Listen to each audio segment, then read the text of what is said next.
तो चलिए बच्चों, अपन कंटिन्यू करते हैं अपना प्रीवियस लेक्चर के आगे। तो मुझे अब आपको समझाना चाहिए Laplace theory, explanation of surface tension on the basis of Laplace theory और explanation of surface tension on the basis of intermolecular theory. भाई ऐसा अपन बोल रहे हैं कि लिक्विड जो है उसका free surface, what is surface tension? क्या डेफिनेशन दी आपने सरफेस टेंशन की? आपने सरफेस टेंशन यही तो बोला है, the property of a liquid by virtue of which it acquire the minimum possible surface area is called surface tension. मतलब liquid जो अपना फ्री सरफेस जो है उसका सरफेस एरिया कैसा रखना चाहता है? मिनिमम। तो अब क्वेश्चन उठता है कि ऐसी लिक्विड की टेंडेंसी क्यों होती है? तो आपको उस चीज को समझने के लिए यहां पर एक कंटेनर और इसमें आपको किसी लिक्विड को इमेजिन करना पड़ेगा। आप इमेजिन कीजिए कि इस कंटेनर के अंदर कोई लिक्विड है। अब आप देखिए, जब लिक्विड है तो इसमें डेफिनेटली मॉलिक्यूल्स होंगे। अब यहां पर डेफिनेटली मॉलिक्यूल्स जो होते हैं वो हमेशा एक डेफिनेट डिस्टेंस पर होते हैं, जिस डिस्टेंस को अपन बोलते हैं इंटरमॉलिकुलर डिस्टेंस। ये generally 10 to the power -9 metre का होता है। तो मान लीजिए आप यहाँ पर एक मॉलिक्यूल ये सेंटर मान रहे हैं और नेक्स्ट मॉलिक्यूल यहाँ पर है 10 टू द पावर -9 मीटर। अब इस मॉलिक्यूल को सेंटर ले लीजिए और 10 to the power -9 metre radius का स्फीयर अज्यूम कीजिए। स्फीयर, इस स्फीयर को हम लोग बोलते हैं sphere of influence. Sphere of influence, इसका जो रेडियस होता है वो 10 टू द पावर -9 मीटर का। जब यहां पर मॉलिक्यूल है तो यहां पर मॉलिक्यूल है, ऐसा ही यहां पर भी मॉलिक्यूल होगा, ऐसे ही यहां भी मॉलिक्यूल होगा, यहां भी मॉलिक्यूल होगा, यहां भी मॉलिक्यूल होगा, यहां भी मॉलिक्यूल। तो जो हमने स्फीयर ऑफ इन्फ्लुएंस अज्यूम किया है, इस स्फीयर के सरफेस पर बहुत सारे मॉलिक्यूल्स हैं और सेंटर पर भी एक मॉलिक्यूल हो गया। इन सब मॉलिक्यूल्स का आपस में एक दूसरे से डिस्टेंस कितना है? 10 टू द पावर -9 मीटर। और जो सेंटर मॉलिक्यूल है उससे भी डिस्टेंस कितना है? 10 टू द पावर -9 मीटर। अब आप, जैसा मैंने यहां पर एक स्फीयर ऑफ इन्फ्लुएंस अज्यूम करवाया, वैसा एक और आप अज्यूम कर लीजिए। ऐसा इसका सेंटर ये है और यहां पर जो है डिफरेंट मॉलिक्यूल्स हैं सरफेस पर। नो डाउट ये जो ऊपर जो आपको टॉप दिख रहा है इस पर तो मॉलिक्यूल नहीं होंगे ना, लिक्विड के मॉलिक्यूल्स केवल यही वाले पोर्शन में रहेंगे। आप एक और स्फीयर ऑफ इन्फ्लुएंस अज्यूम कीजिए ऐसा, जिसका सेंटर एग्जैक्टली फ्री सरफेस पर और बाकी मॉलिक्यूल्स यहां पर होंगे लोअर हाफ पोर्शन में। तो ये स्फीयर ऑफ इन्फ्लुएंस ए हो गया, ये बी हो गया, ये सी हो गया। अब तीनों के ऊपर जरा आप डिस्कस करके देखिए तो आपको सरफेस टेंशन जो प्रॉपर्टी है वो समझ में आ जाएगी। देखिए यहां पर आप देख रहे हैं कि ये जो मैंने स्फीयर ऑफ इन्फ्लुएंस बनाया हुआ है, इसमें सेंटर है और यहां पर एक मॉलिक्यूल है, और मान लीजिए इसके ठीक अपोजिट भी एक मॉलिक्यूल है, फिर यहां एक मॉलिक्यूल लिया, ठीक इसके अपोजिट ये लिया, ये ऐसा ऐसा। हमको मालूम है ये जो मॉलिक्यूल्स हैं लिक्विड के वो सेम मॉलिक्यूल्स हैं, और कभी भी सेम मॉलिक्यूल्स के बीच में क्या लगता है? Cohesive force. What is cohesive force? Force of attraction between the similar molecule. ऐसे एडिसिव फोर्स भी होता है, वो भी फोर्स ऑफ अट्रैक्शन ही होता है, लेकिन डिसिमिलर मॉलिक्यूल्स के बीच में होता है। जैसे मान लीजिए अपन ने कंटेनर ग्लास का लिया और लिक्विड तो उनके बीच में भी लगता है। ग्लास मॉलिक्यूल और लिक्विड मॉलिक्यूल के बीच में भी फोर्स लगेगा, वो भी अट्रैक्टिव नेचर का रहता है, पर उसको एडिसिव फोर्स बोलते हैं, force of attraction between the dissimilar molecule. लेकिन force of attraction between similar molecules called cohesive force. तो बच्चों यहां पर देखो आप, ये जो मॉलिक्यूल है वो इस सेंटर मॉलिक्यूल को अपनी तरफ अट्रैक्ट कर रहा है, ऐसे ही इसके ठीक अपोजिट जो मॉलिक्यूल है वो अपनी तरफ अट्रैक्ट कर रहा है। क्यों भाई? ये दोनों फोर्स कैसे इक्वल मैग्नीट्यूड के एक दूसरे को क्या कर देंगे, कैंसिल। ऐसे यहां पर जो मॉलिक्यूल है वो अपनी तरफ अट्रैक्ट कर रहा है, यहां पर जो मॉलिक्यूल है वो अपनी तरफ अट्रैक्ट कर रहा है, दोनों फोर्स एक दूसरे को क्या कर देंगे, कैंसिल। ऐसे यहां पर जो मॉलिक्यूल है वो अपनी तरफ अट्रैक्ट कर रहा है और ये मॉलिक्यूल जो है अपोजिट में वो अपनी तरफ कर रहा है। चूंकि फोर्सेस इक्वल मैग्नीट्यूड के हों, जस्ट एक दूसरे के अपोजिट डायरेक्शन में है, इसलिए नेट फोर्स जीरो होता जा रहा है। और यहां पर डेफिनेटली सेंटर मॉलिक्यूल के ऊपर इस वक्त नेट फोर्स कितना हो गया, जीरो।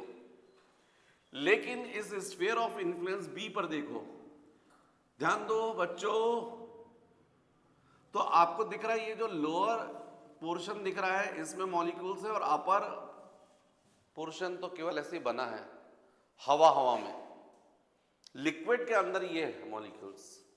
अब यहां वाला मॉलिक्यूल क्या कर रहा है, अपनी तरफ अट्रैक्ट कर रहा है और ये मॉलिक्यूल अपनी तरफ अट्रैक्ट कर रहा है। इन दोनों की वजह से रिजल्टेंट फोर्स किस तरफ लगेगा, अपवर्ड। लेकिन आप नीचे देखिए बहुत सारे मॉलिक्यूल हैं, ये अपनी तरफ अट्रैक्ट कर रहा है, ये अपनी तरफ अट्रैक्ट कर रहा है, ये अपनी तरफ अट्रैक्ट कर रहा है, ये अपनी तरफ अट्रैक्ट कर रहा है। चूंकि ये मॉलिक्यूल्स बहुत सारे हैं, इन सब की वजह से जो रिजल्टेंट फोर्स है वो किस तरफ होगा, डाउनवर्ड। स्वाभाविक ये मॉलिक्यूल्स ज्यादा हैं,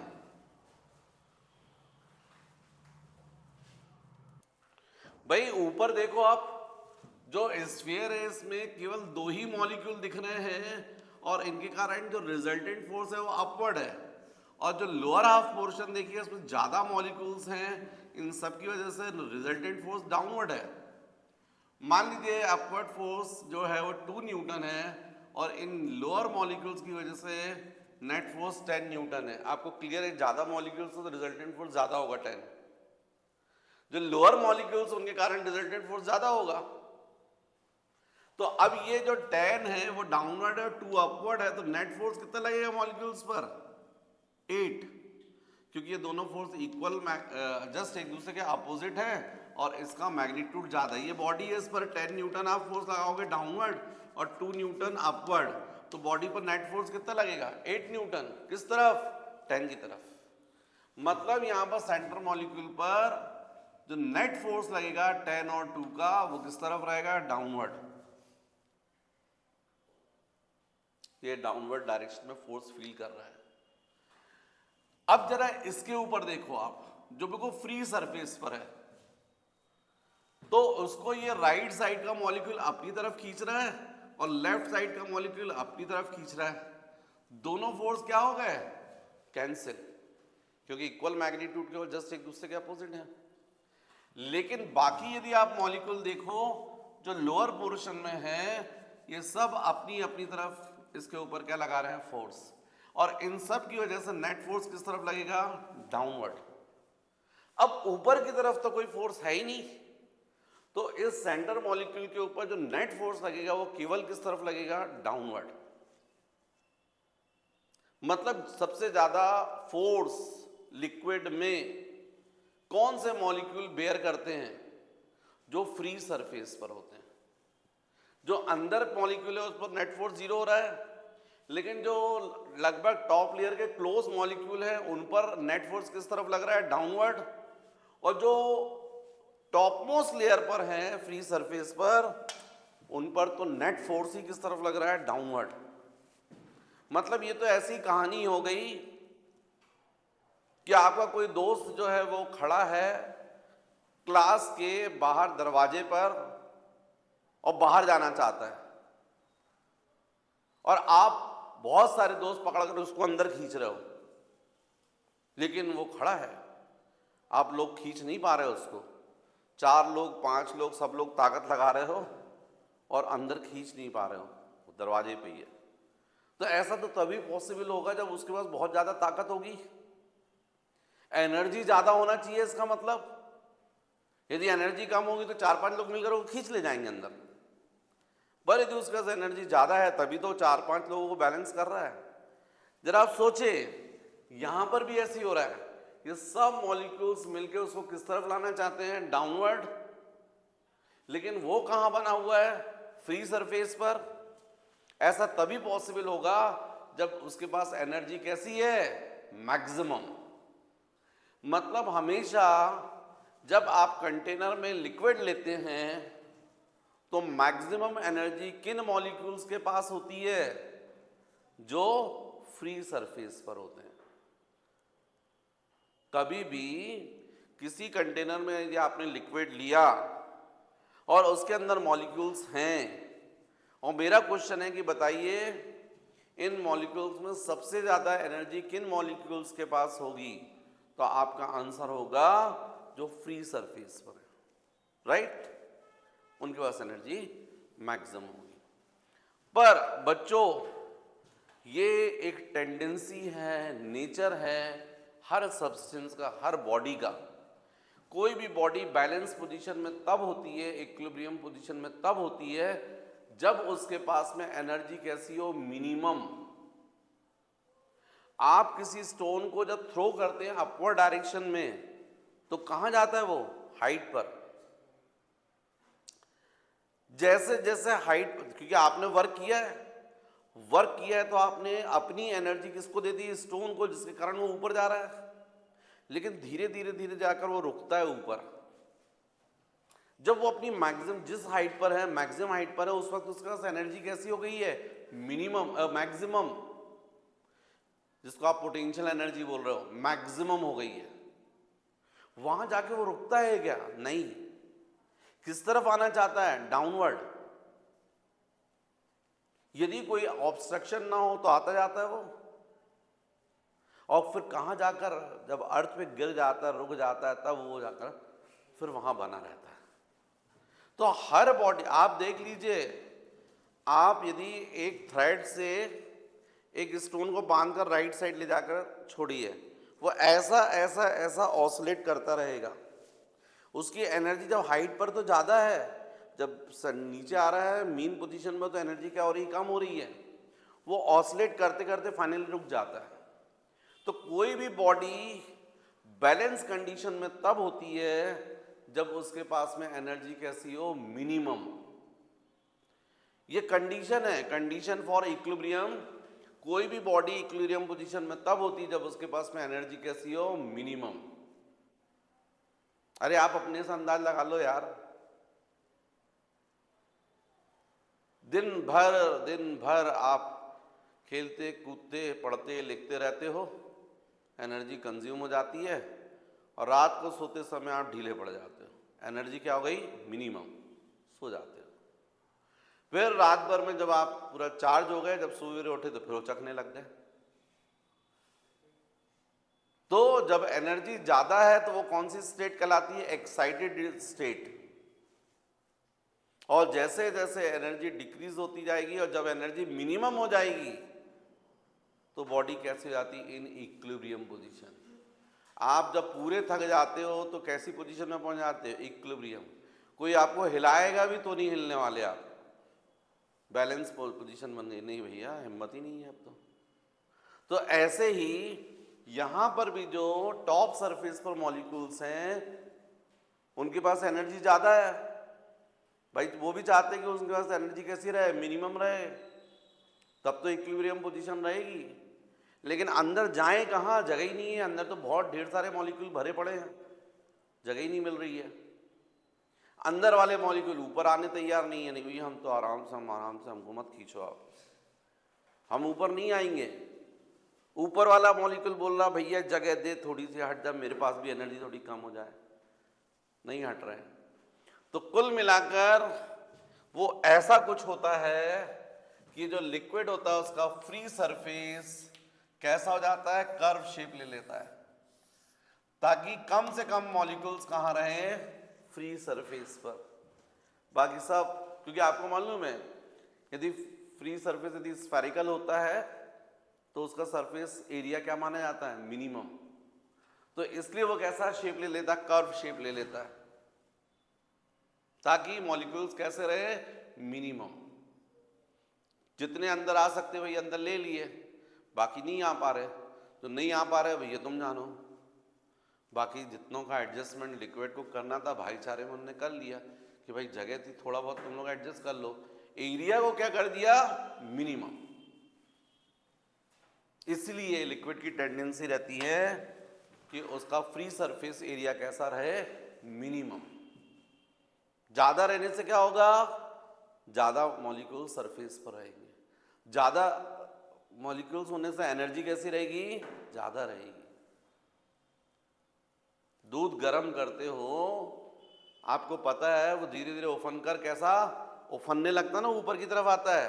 क्यों आ रहा है, मॉलिक्यूल्स कहाँ आ रहे हैं, सरफेस पर, एनर्जी क्या हो गई, ज्यादा हो गई। और जब ठंडा होता है तो क्या हो जाते हैं वापस मॉलिक्यूल नीचे। तो मतलब इस बेसिस पर आप समझ रहे होगे, जो मैंने आपको एक्सप्लेन किया है उससे आप समझ गए कि सरफेस टेंशन या कोई भी लिक्विड जो है वो अपना फ्री सरफेस मिनिमम क्यों रखना चाहता है। साथ ही साथ इससे आप ये भी समझ गए कि लिक्विड में हमेशा सरफेस एनर्जी कैसी रहती है, मैक्सिमम।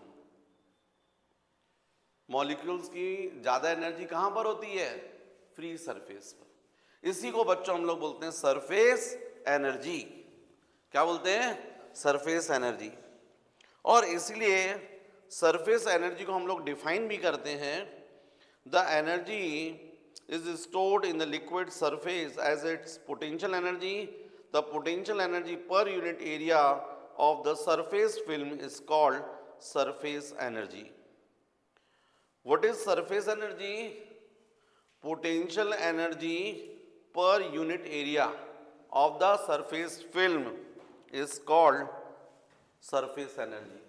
तो यदि मैं आपसे सरफेस एनर्जी का फॉर्मूला पूछूं तो आप क्या बोलेंगे, what is surface energy, potential energy, potential energy upon surface area. ये पूरा जो लिक्विड है उसका फ्री सरफेस जो है उसका सरफेस एरिया सपोज ए है और उसके पास टोटल एनर्जी कितनी है, U। तो यूनिट एरिया पर कितनी होगी, U अपॉन ए। टोटल एनर्जी अपॉन टोटल, ये भी एनर्जी है, ये भी एनर्जी है, ये भी एनर्जी, ये भी है। ये एनर्जी किस पर है, टोटल एरिया पर, और ये एनर्जी किस पर है, यूनिट एरिया पर। यूनिट एरिया की जो एनर्जी है उसको अपन बोलते हैं सरफेस एनर्जी। तो सरफेस एनर्जी का फॉर्मूला क्या होगा, total potential energy upon total surface area. Definition क्या बोलोगे, what is surface energy, potential energy per unit area है। भाई इसकी वैल्यू 1 कर दो तो potential energy equal to surface energy हो जाएगी। एरिया यदि 1 है तो उसकी जो पोटेंशियल एनर्जी उसी को क्या बोलोगे आप, सरफेस एनर्जी। तो potential energy per unit area is called surface energy. Right बच्चों, जल्दी से इसको कॉपी करो। नेक्स्ट बच्चों, रिलेशन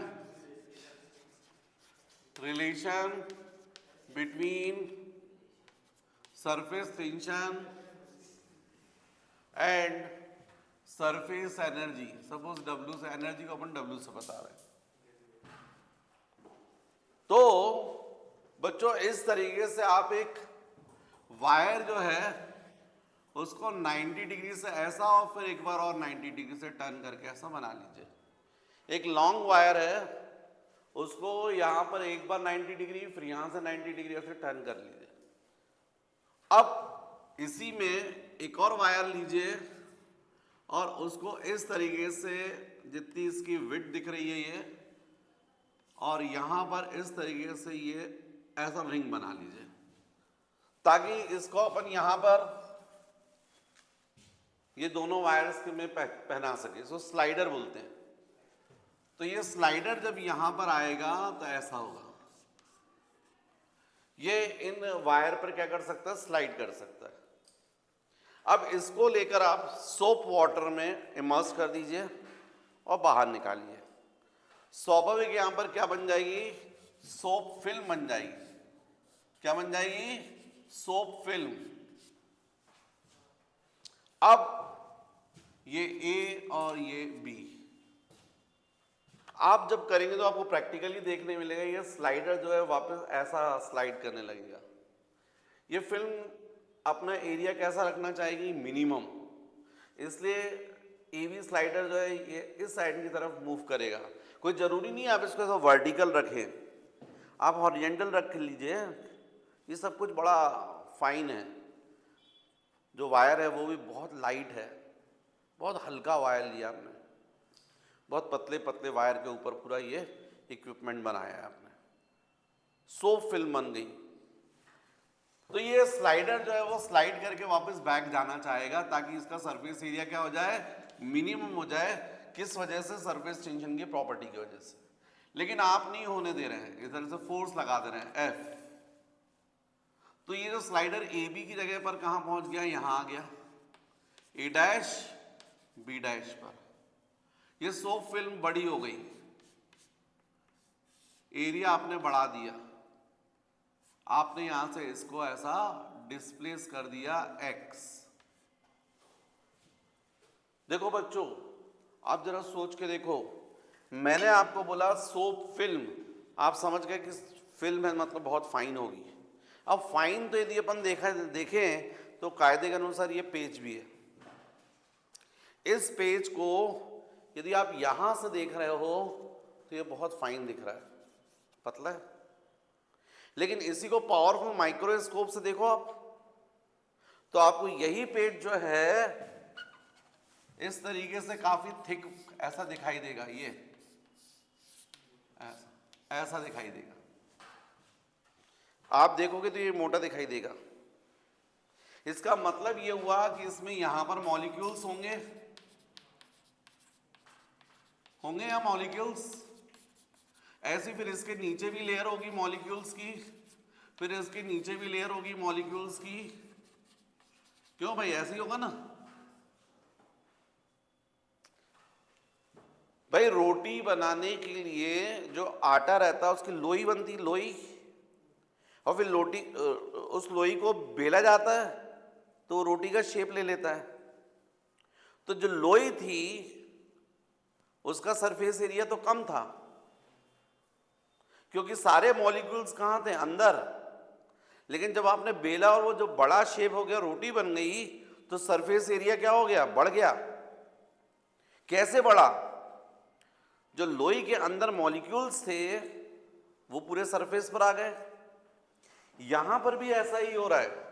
ये सोप फिल्म जो थी ऐसी पोजीशन में थी, आपने पकड़कर ऐसा खींच दिया।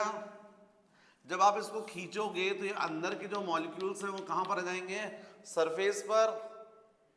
भले ही एरिया बढ़ गया है पर ये और पतली हो जाएगी। और पतली क्यों हुई, क्योंकि अंदर के मॉलिक्यूल्स कहां आ गए, सरफेस पर। तो इस कंडीशन में जो भी आपने फोर्स लगाया, यहां भी लगाया है और इस पर भी लगाया, इस लेंथ पर भी, इस लेंथ पर भी। जो फोर्स आप लगा रहे हो F, वो इस लेंथ पर भी लग रहा है और इस लेंथ पर भी लग रहा है। सरफेस टेंशन की आप डेफिनेशन जानते हो, मैंने लिखवाया है, T = F/L। लेकिन अब यहां पर L भर नहीं रहेगा, यला L भी रहेगा, क्योंकि ये फोर्स कितनी लेंथ पर लग रहा है, L + L। तो यदि मैं बोलूं यहां पर फिलहाल ये जो डिस्प्लेसमेंट हुआ है, तो मैं आपसे पूछूं वर्क कितना होगा, क्योंकि जो वर्क आप कर रहे हो वही तो इसमें स्टोर होगा एनर्जी के फॉर्म में। भाई आप वर्क करते हो, मान लीजिए कोई बॉडी है, उसका ऑलरेडी उसके पास एनर्जी 10 जूल है और आपने उसको खींच दिया, ऐसा कर दिया, उसकी एनर्जी हो गई 12 जूल। पहले 10 थी, बाद में 12 हो गई। ये 2 जूल कहां से आई, जो आपने वर्क किया है 2 जूल का, वही उसमें स्टोर हुआ है, वही स्टोर हुआ है एनर्जी के फॉर्म में। तो ऐसे ही अपन बात करें यहां पर, जब आपने खींचा है इसको, तो कितना फोर्स F इंटू डिस्प्लेसमेंट क्या बोलोगे, x। लेकिन मैं बोल रहा हूं ये F, तो सरफेस टेंशन की डेफिनेशन T = क्या था, F/L। यहां पर L की जगह क्या जाएगा, 2L, क्योंकि जो फोर्स लग रहा है वो इस लेंथ पे भी लग रहा है, इस लेंथ पे भी लग रहा है। तो T = क्या बोलोगे आप, F/2L। मतलब F इज इक्वल टू क्या बोलोगे, T इंटू 2L। तो W इज इक्वल टू क्या हो जाएगा फिर, T into 2L into of X। अब यहां पर देखो, जब आपने इसको खींचा था सो फिल्म यहां पर मान लीजिए ऐसी खिंच गई, आगे आ गई, इंक्रीज हो गया ऐसा, ये X, तो ये L है, ये सॉरी ये L है और ये X है, तो ये क्या हो जाएगा L इंटू एक्स, एरिया। कौन सा एरिया, ये टॉप सरफेस का। ऐसे ही इसके नीचे वाला भी है L इंटू एक्स, तो टोटल एरिया कितना इंक्रीज हुआ, L into x plus L into x, मतलब 2 इंटू L इंटू एक्स। तो यहां पर भी ये 2 L इंटू एक्स क्या हुआ, total change in area del A. What is del A, increase in area, कौन सा, टॉप वाला प्लस बॉटम वाला। तो इस तरीके से हमने रिलेशन निकाल लिया है सरफेस टेंशन और सरफेस एनर्जी के बीच में। W मतलब सरफेस एनर्जी और T मतलब सरफेस टेंशन। और what is del A, increase in area. मतलब यदि मैं T का फॉर्मूला लिखूंगा तो क्या लिख सकता हूं, W अपॉन डेल ए।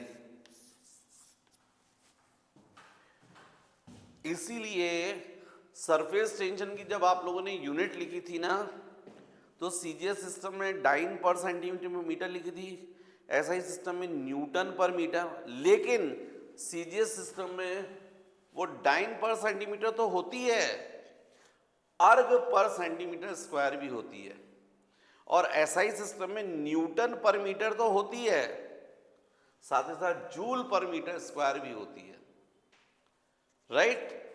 तो बच्चों यहां पर आपको फॉर्मूला मिला W is equal to T into del A, या T is equal to W upon del A. What is del A, increase in area. What is W, surface energy. And what is T, surface tension. जल्दी से copy करो। तो बच्चों next heading है work done when one big drop split into n small droplets. अभी question ये है, big drop है ये, इसका रेडियस है r, और इस ड्रॉप को आपने n स्मॉल ड्रॉपलेट्स में स्प्लिट कर दिया है n, और हर ड्रॉप का रेडियस कितना है, स्मॉल r। अब क्वेश्चन उठता है कि यदि आपने ऐसा किया तो कितना वर्क करना पड़ा।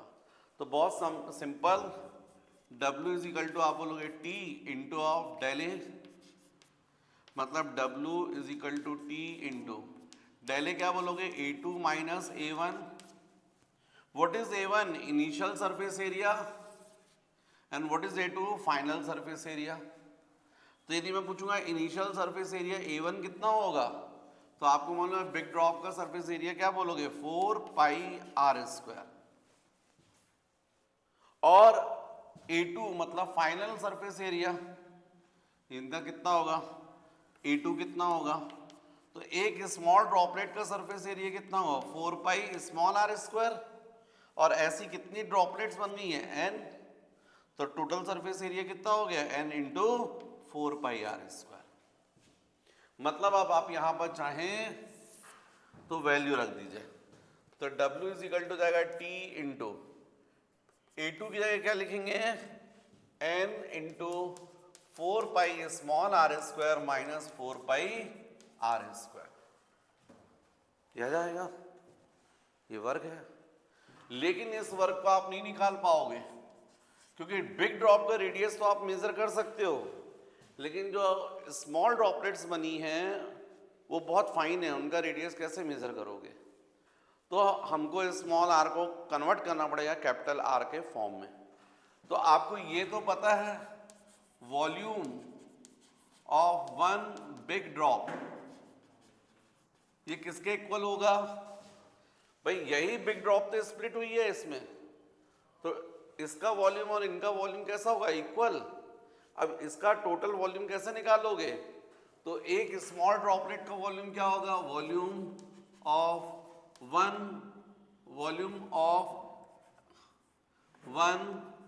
स्मॉल ड्रॉपलेट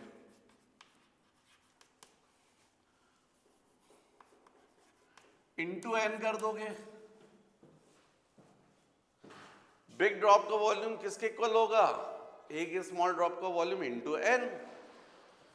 अब बिग ड्रॉप का वॉल्यूम क्या होगा? 4/3 pi r cube n into volume of one small droplet क्या होगा? 4/3 pi into small r cube.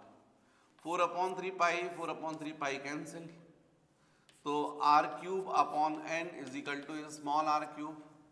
इसका मतलब are upon n to the power 1/3 is equal to small r. अब इस स्मॉल आर की वैल्यू 1 में कर दीजिएगा, तो वर्क की वैल्यू निकल आएगी W is equal to T into value रख दो बच्चों n into 4 pi small r square. Small r की जगह क्या लिख सकते हैं? Capital R upon n to the power 1/3 square minus 4 pi are square. मतलब W is equal to T into 4 pi into capital R square, वो common निकाल लो। 4 भी है, पाई भी है, आर स्क्वायर यहाँ भी है और 4 पाई आर स्क्वायर। तो यहाँ केवल कितना बचा? N to the power 1 upon n to the power 1/3, लेकिन ये n to the power 1/3 square है, तो कितना जाएगा? N to the power 1 upon n to the power 2/3 minus 1, ऐसा हो जाएगा। अब इसको सॉल्व कर लीजिएगा, तो सॉल्व करोगे तो W is equal to T into 4 pi capital R square into, देखो ये न्यूमरेटर में जाएगा तो क्या जाएगा? N to the power of 1 minus 2/3 minus 1। W is equal to T into 4 pi are square, ये कितना जाएगा? 3 माइनस 2 1, तो जाएगा n to the power 1/3 minus 1। समझ गए? कॉपी कर लीजिएगा।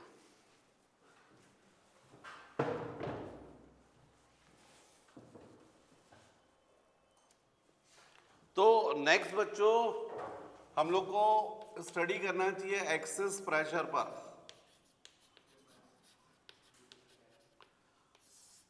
प्रैक्टिकली देखा गया है जो लिक्विड है उनके फ्री सरफेस ये 3 टाइप के होते हैं। जब प्योर वाटर ग्लास पेयर होता है तो ऐसा होता है, बिल्कुल हॉरिजॉन्टल। और यदि इम्प्योर वाटर है उस कंडीशन में हमको फ्री सरफेस ऐसा दिखाई देता है, और यदि आप कंटेनर में मर्क्यूरी लोगे तो ऐसा दिखाई देगा।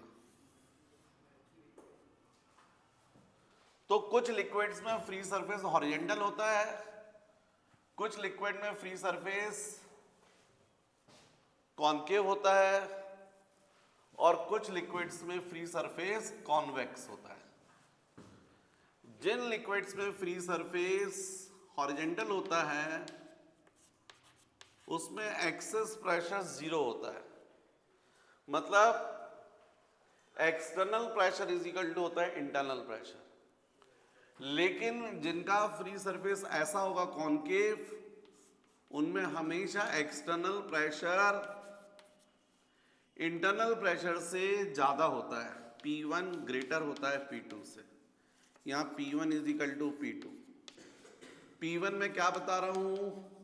एक्सटर्नल प्रेशर, और P2 क्या बोल रहा हूँ मैं? Internal pressure. लेकिन जिन लिक्विड में फ्री सरफेस ऐसा होता है कॉन्वेक्स, उनमें एक्सेस प्रेशर जो होता है वो P2 होता है, मतलब P1 जो होता है लेस होता है P2 से। इंटरनल प्रेशर हाई रहता है, इसलिए वो ऐसा शेप रहता है।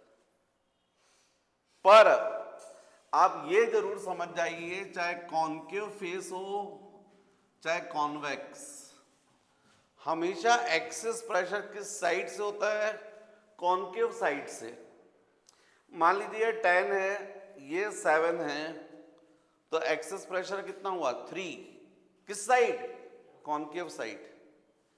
ऐसे यहाँ पर मान लीजिए 10 है, ये 7 है, तो एक्सेस प्रेशर कितना हुआ 3, किस साइड से, ऐसा। तो हमेशा एक्सेस प्रेशर किस साइड होता है, कॉनकेव साइड होता है। ये क्वेश्चन बनता है कॉम्पिटिटिव एग्जाम में। एक्सेस प्रेशर हमेशा ड्रॉप में किस साइड होता है, कॉनकेव साइड। तो बच्चों इसके बाद अपन को देखना चाहिए excess pressure inside drop and excess pressure inside soap bubble. बहुत इंपॉर्टेंट डेरिवेशन एग्जाम में आते हैं, पर पहले जल्दी से डायग्राम बना लीजिए फटाफट, फास्ट। तो बच्चों ये बहुत इंपॉर्टेंट डेरिवेशन है आपके एग्जामिनेशंस पॉइंट ऑफ व्यू से। अभी करवा रहा हूं मैं एक्सेस प्रेशर इनसाइड ड्रॉप, इसके बाद में करवाने वाला हूं एक्सेस प्रेशर इनसाइड बबल। तो जनरली ये दोनों आते हैं और करके, या तो वो करिए या ये ड्राइव कीजिए, ज़्यादा मार्क्स का आता है। ध्यान से समझिएगा, ये देखिए ड्रॉप है, लिक्विड ड्रॉप। यदि मैंने पूछा लिक्विड ड्रॉप है तो इसका मतलब अंदर क्या हुआ, लिक्विड हुआ। तो मैं पूछूंगा फ्री सरफेस कौन सा है, तो केवल आप बोलोगे बाहर वाला फ्री सरफेस है, क्योंकि अंदर तो ड्रॉप है।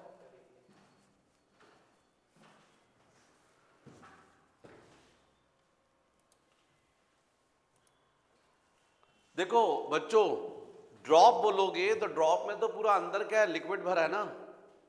फ्री सरफेस कौन सा वाला होगा, केवल ये बाहर वाला होगा बस। अब मान लीजिए इस ड्रॉप का रेडियस है r, capital R. Excess pressure में पूछूंगा तो कहां से होगा, यहां से होगा। सपोज ये प्रेशर है पी। अब इस प्रेशर की वजह से इस सरफेस पर डेफिनेटली क्या लग रहा होगा, फोर्स पूरे अंदर आ जाएगा। मान लीजिए ये ड्रॉप जो है उसका साइज बढ़ गया है, हालांकि इतना साइज नहीं बढ़ता है, पर आपको डायग्राम क्लियर दिखे तो मैं थोड़ा ज्यादा बढ़ा के बना रहा हूं। पहले रेडियस था कैपिटल आर, अब ड्रॉप बन गई है और उसका जो रेडियस है वो इंक्रीज हो गया डेल आर। सपोज ये जो प्रेशर है उसकी वजह से यहां पर फोर्स लग रहा है एफ, और फोर्स की वजह से डिस्प्लेसमेंट हुआ डेल आर। तो यदि मैं आपसे बोलता हूं वर्क, तो आप सीधे सीधे बोलेंगे F into of del R, यही बोलोगे आप। यदि मैं बोलूंगा एफ कितना होगा, तो आपको मालूम है pressure is equal to force upon area. तो force is equal to pressure into area, तो pressure into area into of del r. अब मैं पूछूंगा ये किस एरिया पर, तो बोलोगे ये पूरे एरिया पर। तो इसका रेडियस, इसका सरफेस एरिया कितना होगा, 4 pi are square into of del r. ये हो गया 1। ये सिंपल अपन ने फोर्स इंटू डिस्प्लेसमेंट किया, फिर फोर्स की जगह प्रेशर इंटू एरिया किया, एरिया की वैल्यू रख दी। अब दूसरा आपके पास एक और कॉन्सेप्ट है, W is equal to of T upon del A.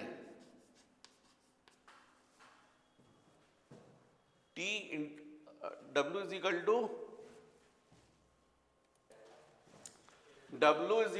T upon, नहीं यार, T इंटू डेल ए। हाँ, T इज इक्वल टू जरूर क्या था, W अपॉन डेल ए, पर W इज इक्वल टू क्या है, T इंटू डेल ए। अब मैं बोलूंगा W is equal to T into what is del A, final area minus initial. कौन सा, सरफेस एरिया, जिसपे मॉलिक्यूल्स कहाँ आ रहे हैं, सरफेस पर।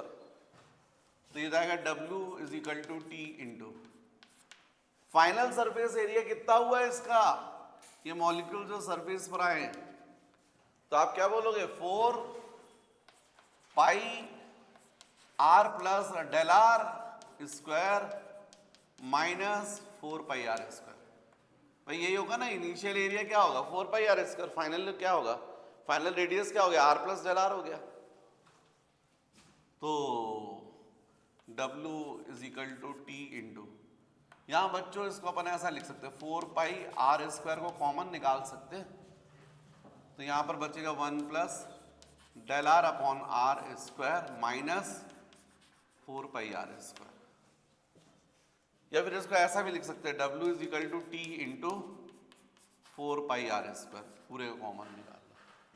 तो 1 plus del R upon R square minus 1।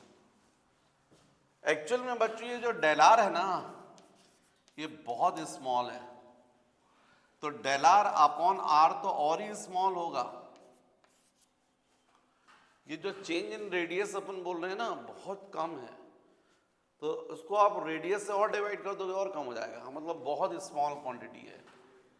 तो बाय बाइनोमियल थ्योरम हम लोग लिख सकते हैं t into 4 pi are square into, आप सबको पता है बाइनोमियल थ्योरम से 1 plus X to the power n क्या होता है 1 प्लस n इंटू एक्स, ऐसा होता है -1। जब स्मॉल क्वांटिटी होती है तो 1 plus X to the power n को अपन लोग क्या लिखते हैं 1 प्लस nx। आगे के हाई पावर्स क्या कर देते हैं निगलेक्ट कर देते हैं। अब यहां पर 1 और -1 क्या हो गया कैंसिल, तो w is equal to get t into 4 pi are square into 2 into del R upon R. अब ये हो गया आपके पास में 2 बाय 1 इंटू बाय 1 एंड 2 क्या लिखोगे p into 4 pi are square into of del R is equal to t into 4 pi are square into twice of del R upon R.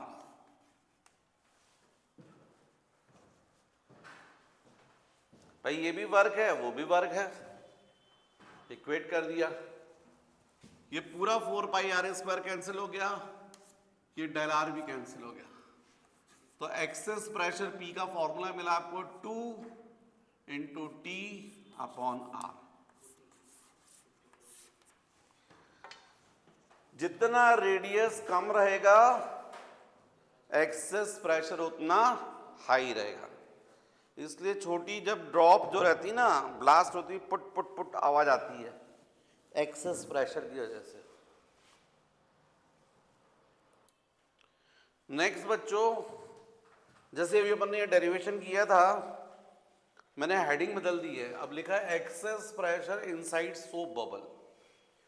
अब soap bubble यदि मैं बोल रहा हूं तो आप लोग को मालूम है सोप बबल जो रहेगी वो अंदर से हॉलो रहेगी, किसकी बनी रहेगी सोप फिल्म की रहेगी, केवल ये फिल्म रहेगी यहां पर, बस ऐसे ये सोप फिल्म रहेगी, बहुत फाइन रहेगी पतली ऐसी हॉलो रहेगी। और मान लीजिए इसके लिए भी अपन रेडियस बोल रहे हैं आर और यहां से एक्सेस प्रेशर सपोज कितना है P, और मान लीजिए इस प्रेशर की वजह से फोर्स लग रहा है और डिस्प्लेसमेंट कितना हो रहा है डेल आर। तो अब ये जो सोप बबल है इसका भी साइज बढ़ जाएगा, फिल्म है ना, ये सोप फिल्म बना रहा हूं मतलब कुछ तो थिकनेस रहेगी ना सोप फिल्म भी, ये सोप फिल्म है तो इसके अंदर क्या यहां पर मॉलिक्यूल्स है, ये यहां पर मॉलिक्यूल्स। तो डेफिनेटली यहां पर सोप बबल के केस में भी ये प्रेशर अपन को फाइंड करना है, इसका रेडियस कितना ले रहा हूं आर, इस एक्सेस प्रेशर की वजह से मान लीजिए रेडियस आर से बढ़कर कितना हो गया R plus del R, size बढ़ गया। डिस्प्लेसमेंट कितना हुआ डेल आर, तो W इज इक्वल टू क्या बोलोगे आप फोर्स इंटू डिस्प्लेसमेंट। वर्क क्या होता है फोर्स इंटू डिस्प्लेसमेंट। फोर्स किसकी वजह से लग रहा है एक्सेस प्रेशर की वजह से, किस सरफेस पर लग रहा है यही वाले सरफेस पर अंदर। तो F इज इक्वल टू अभी भी क्या बोलोगे P into A into del R, तो W इज इक्वल टू जाएगा P इंटू एरिया कितना रहेगा अभी भी 4 पाई आर स्क्वायर, इसी सरफेस पर लग रहा है ना, ये सरफेस एरिया कितना रहेगा 4 pi are square into del r. Equation number 1 हो गया। अब दूसरा अपन लेते हैं वर्क, तो अपन को मान लो वर्क क्या होता है T into del A, surface tension into increase in area. अब यहां पर जाएगा W is equal to T into final area minus initial area. Final area कितना रहेगा जो इंक्रीज हुआ है वो यहां से ये वाला एरिया इंक्रीज हुआ, मॉलिक्यूल्स यहां आए होंगे ना सरफेस पर, साथ में यहां भी आए होंगे। जो फिल्म है और पतली हो गई होगी, अंदर के मॉलिक्यूल्स कहां आए होंगे सरफेस पर, इस साइड भी और इस साइड पर। तो बबल के केस में कितने फेस होते हैं? दो, दोनों एरिया इंक्रीज होगा, आउटर वाला भी और इनर भी। तो यहां पर क्या आना चाहिए? ट्वाइस। और इनिशियल एरिया बोलोगे तब भी क्या बोलोगे? दो फेस हैं, आउटर भी और इनर भी, तो यहां भी क्या रहेगा? ट्वाइस। मतलब हम 2 को कॉमन निकाल दें तो ये ऐसा हो जाएगा, बाकी सब कुछ सेम रहेगा। यहां भी 2 रहेगा, बाकी सब कुछ सेम रहेगा। यहां भी 2 रहेगा, बाकी सब सेम रहेगा, जो ड्रॉप के केस में किया वही है। यहां भी ट्वाइस आ जाएगा, बाकी सब कुछ सेम रहेगा। फिर यहां पर जब हमने इक्वेट किया है 1 और 2 को, तो इस साइड पर क्या है? ये 2 है, बाकी सब कुछ सेम है। तो 2 से मल्टीप्लाई करोगे तो क्या जाएगा? 4 हो जाएगा। मतलब बबल के केस में एक्सेस प्रेशर कितना होता है? 4T/R। ड्रॉप के केस में कितना था? 2T/R। बबल के केस में 4T/R, जस्ट ड्रॉप का डबल। राइट? कॉपी कर लीजिए।